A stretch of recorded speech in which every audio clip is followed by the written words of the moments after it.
अग्निपथ अग्निपथ क्या है ये अग्निपथ योजना कि पूरे चारों ओर देश में अग्निपथ स्कीम योजना का पूरा माहौल बना हुआ है कि लोग सोच रहे हैं, युवा सोच रहे हैं कि हमारा इस योजना के तहत देश का भविष्य बर्बाद हो जाएगा, हमारा भविष्य बर्बाद हो जाएगा। तो क्या है अग्निपथ योजना? दोस्तों मैं हूं राकेश कुमार और आज जानेंगे अपन अग्निपथ योजना के बारे में कि क्या है अग्निपथ योजना, क्यों है ये चिंता का विषय और क्या इसके लाभ है, क्या नकारात्मक तथ्य, क्या सकारात्मक तथ्य, योग्यता, सैलरी, अन्य भत्ते और रणनीति के बारे में।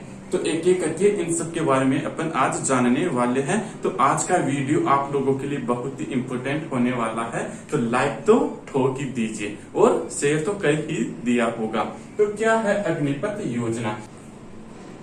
अग्निपथ का शुभारंभ 15 जून को अपने रक्षा मंत्री श्री राजनाथ सिंह जी की अध्यक्षता में शुभारंभ किया गया, जिसके तहत देश के अनेक नौजवान, युवा एंड इसी में युवाओं के साथ ही महिलाएं भी इसमें 4 साल तक आर्मी फोर्स में सेवा दे सकते हैं। जो राष्ट्रीय देशभक्ति की भावना रखता है, जोशीले है और उनको इस अग्निपथ योजना के तहत देश में आर्मी फोर्स, जिसमें थल सेना, वायुसेना और जल सेना, तीनों सेनाओं में काम करने का मौका दिया जाएगा। और जो इस योजना में के तहत इन आर्म्ड फोर्स में को ज्वाइन करेगा, उनको क्या बोला जाएगा? अग्निवीर कहा जाएगा। तो ये तो आपका नाम और तथ्य हो गया कि अग्निवीर किन्हें बोला जाएगा। कि भाई जो ये अग्निपथ योजना है, अग्नि के पथ पे चलाएंगे तो आगे क्या उनका भविष्य होगा, वो वीडियो के एंड में जानेंगे।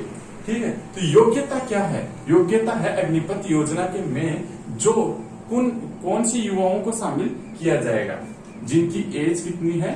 17.5 से 21 साल तक है और 10वीं एंड 12वीं पास युवाओं को इसमें शामिल किया जाएगा। और इसमें शामिल होने की क्या प्रणाली है, क्या प्रोसेस है?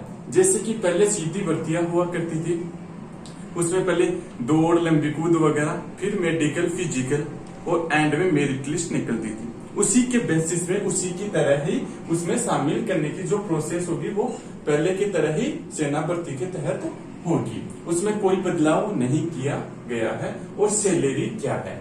सैलरी कितना क्या पैकेज है? सैलरी की मैं बता दूं कि जो आपकी पहली साल होगी उसमें आपको 30,000 दिया जाएगा।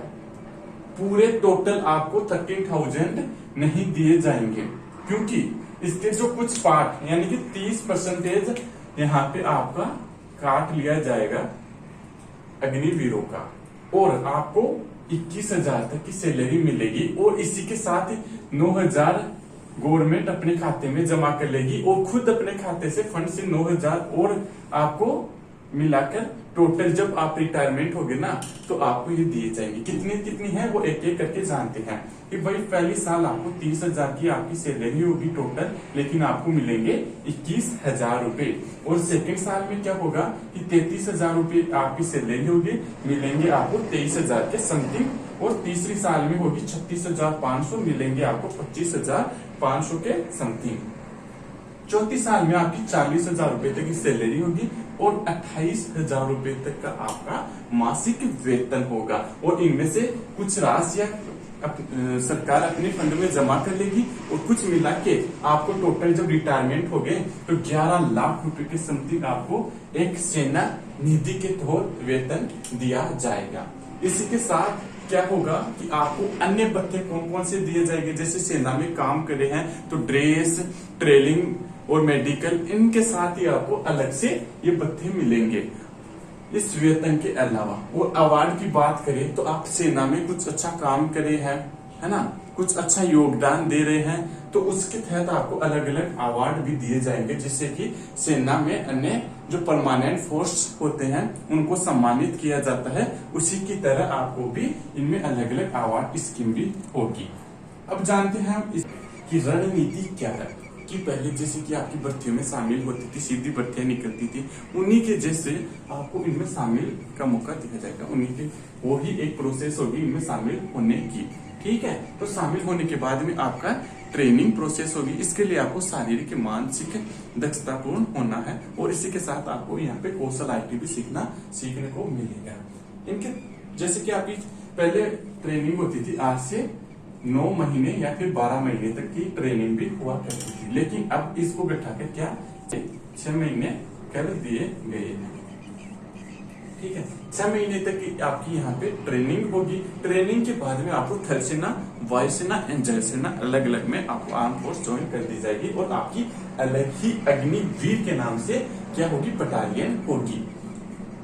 ये है वो इसी के अग्निपथ योजना को लेकर चारों ओर देश में जो माहौल बना हुआ है कि इसके सकारात्मक तथ्य और नकारात्मक तथ्य क्या है। सकारात्मक तथ्य की बात करें तो अपन बताइए कि जो युवा और महिलाएं सेना आर्मी के साथ काम करना चाहते हैं, देशभक्ति की भावना रखते हैं और वो देश के लिए आर्मी फोर्स ज्वाइन करके कुछ अच्छा काम करना चाहते हैं, उनके लिए एक सुनहरा मौका है, सुनहरा अवसर है और स्किल इंडिया का लाभ मिलेगा। और युवाओं के लिए सशस्त्र बलों में शामिल होने और राष्ट्र सेवा करने का के लिए देखा जाए तो ये बहुत ही सुनहरा अवसर है। इसी के साथ ही सैन्य अनुशासन सीखने को मिलेगा, प्रेरणा और कौशल और शारीरिक फिटनेस भी पूर्णतः होगी और आत्मघात और आत्मसात करने का युवा सक्षम बनेगा और बेहतरीन स्किल सर्टिफिकेट और डिप्लोमा दिए जाएंगे। और जैसे ही आप 4 साल बाद के लिए कहीं जॉब के लिए रिक्वायरमेंट करते हैं तो आपकी एक अलग ही छवि होगी, आपको पहले प्राथमिक प्रमाणिकता दिया जाएगा। तो ये तो आपके लाभ भी है और इसी के साथ ही अग्निवीर का जो रिज्यूम होगा वो भी एक अलग ही देखने को मिलेगा कि भाई अपन कहीं जॉब के लिए रिक्वायरमेंट करते हैं, है ना, तो उसमें आपकी एक अलग ही छवि होगी, समाज में आपको सम्मान तरीके से देखा जाएगा। अब बात करते हैं अपन नकारात्मक तथ्य की। भाई नकारात्मक तथ्य कौन कौन से हैं? जैसे कि पहला क्वेश्चन तो ये है कि 6 महीने की ट्रेनिंग से क्या कोई एक अग्निवीर तैयार हो जाएगा?